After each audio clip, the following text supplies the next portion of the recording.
যাদের সন্তান ক্লাস 5-এ পড়ছে 2025 সালে, তারা অনেকেই জানতে চেয়েছেন যে আমরা এবছর নবোদয় বিদ্যালয় প্রবেশিকা পরীক্ষায় আমাদের সন্তানকে বসাতে চাই। অত্যন্ত দুঃখের বিষয় যে আর পারবেন না, কারণ অগাস্ট মাসে ফর্ম ফিল আপ শেষ হয়ে গেছে।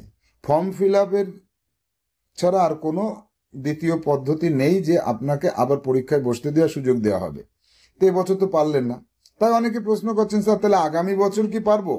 না, আগামী বছর পারবেন না। তাহলে কখন পারবো?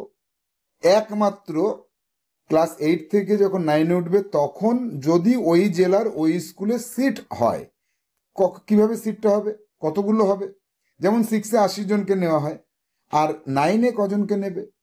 ওই যে 6 থেকে শুরু করে একদম 9 পর্যন্ত যতগুলো স্টুডেন্ট নবোদয় স্কুল থেকে চলে যাবে, যে কটা ফাঁকা হবে সিট, ওই কটাই স্টুডেন্ট নেওয়া হবে।